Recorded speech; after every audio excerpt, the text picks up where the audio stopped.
We the best. Another one. Titi Ade. Assalamu alaikum warahmatullahi ta'ala wa barakatuh. Aniga Maxamed Xasan YouTube ka daawanaysan waa Titi Ade. Meel walba dunida ka joogtaan si walba muuqaalkayga idin soo gaari doono. Niyad sami kalgacal ugu soo dhawaada channelkayga. Waa ku mahadsantihiin daawashada fiidiyodan soo galay fadlan. Haddii aad ku cusub tahay ama ay ku tahay booqashadii koowaad ama subscribe laani daawan jirtay daawade waxaan ka codsanaynaa subscribe saarta channelka gambaleelka furata si ay ku soo gaaraan muuqaalada ugu dambeeyay fiidiyoga like saar aad iyo aad u mahadsantihiin intaas oo dhanna lacag ma ahan waa free sida caadi dhaqankeedna ku soo dhawaada muuqaal cusub muuqaalkan waxaan rabaa inaan uga hadlo Hanaa Abuukar oo aad wada garanaysaan oo lagu soo eedeeyay maalmahan in ay ka qayb qaadato caruurta lagu xado Soomaaliya kadibna laga baxsado xubnaha jirkooda ayaantan oo dhan social media hadalhayntii ugu sareysay ayaa waxay eed Hanaa Abuukar oo la xiray Hanaa Abuukar oo caruur xaday Hanaa Abuukar oo saas sameysay ayaa la hadalhayay dhammaan inta Soomaali oo qoftaasi ka hadashayna intoodii badanna dhaliilsha dusha ayay ka saarayeen Hanaa qaarkoodna wayba ku xukumayeen in ay gashay dambiyada dhammaan lagu eedeynayo marka aniga taas si ka duwan inaan uga hadlaa rabaa Hanaana inaan ku xadgudbin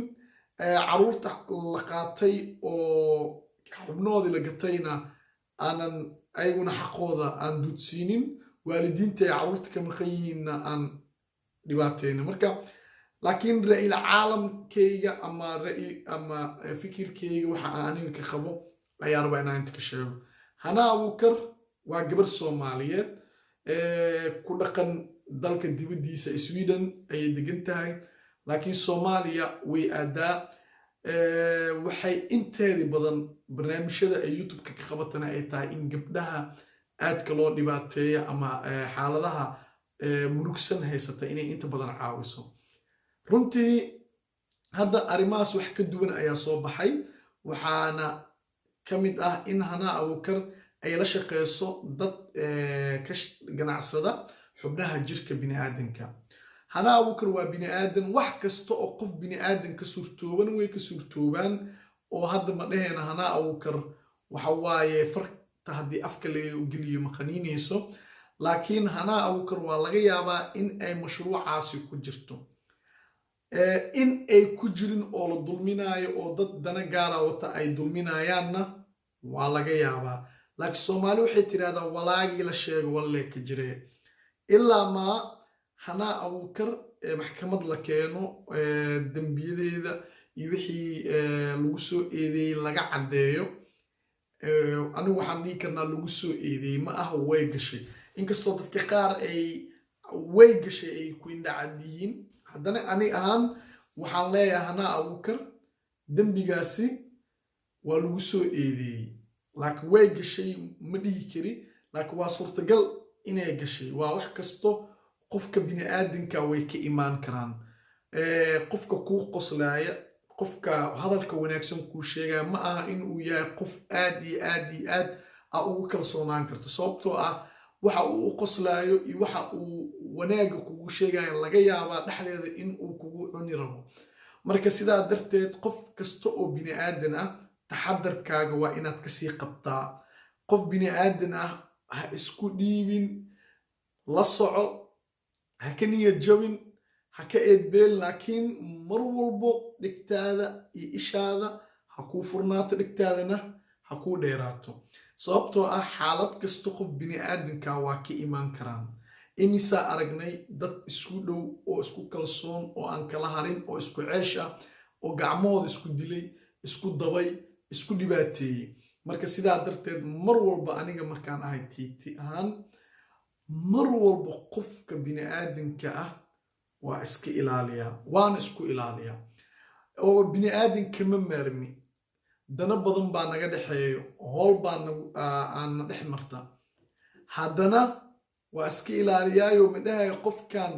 boqol waa dhibba igama imaanayaan waan aaminaa waana ka danaysanaa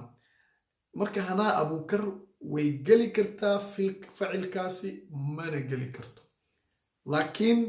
waxaa la caddeyn karaa markii barnaamijyadani maxkamad ay tagto Hanaa Abuukar lagu caddeeyo howshaa markaa kadib aan dhihi karnaa Hanaa Abuukar waa qof noocaas ah laakiin hadda Hanaa Abuukar only waxaan u jeednaa in la eedeynayo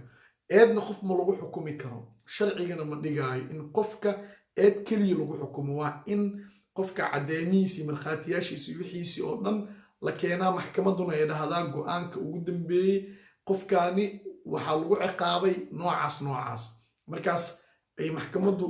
ku dhawaaqdo kadib adigana waad sheegi kartaa waxaad rabto laakiin intay maxkamaddu arrintaasi aysan gelin ama ay ka hadlin eedeysano waaye Hanaa Abuukar shakhsi ahaan intaan kaamirada ka arko waa qof inta badan si qurux badan u hadasho waa dadka soo jiidashada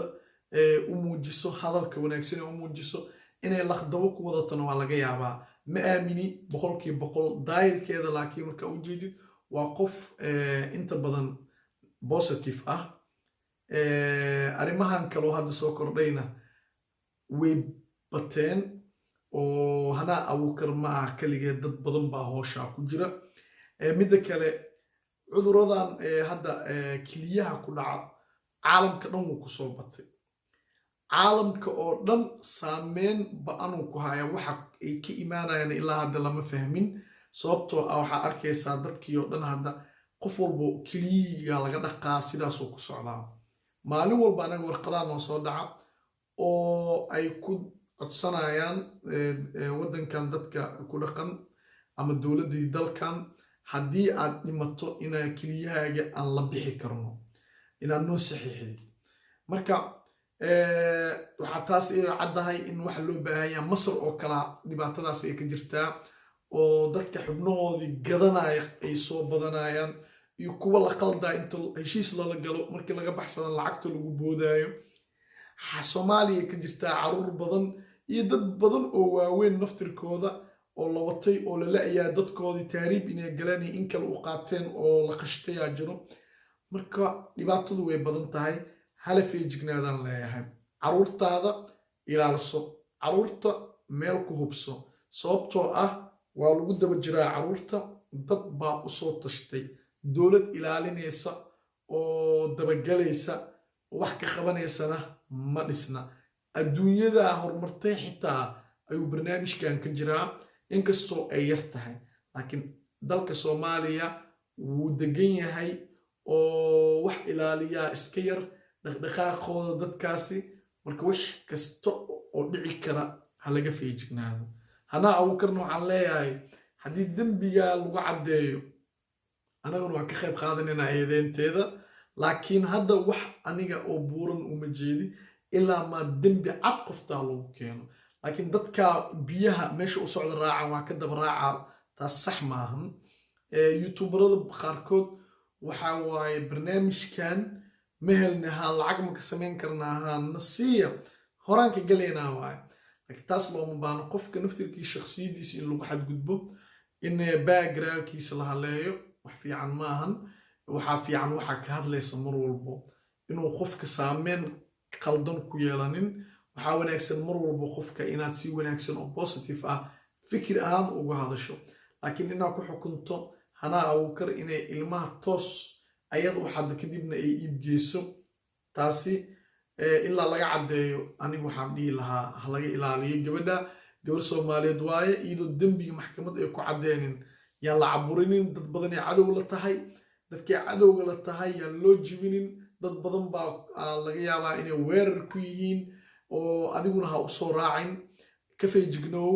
ilaa ma laga xukumaayo ama maxkamad ay ka caddeynayso inay Hanaa Abuukar gashay dambiyada dhammaan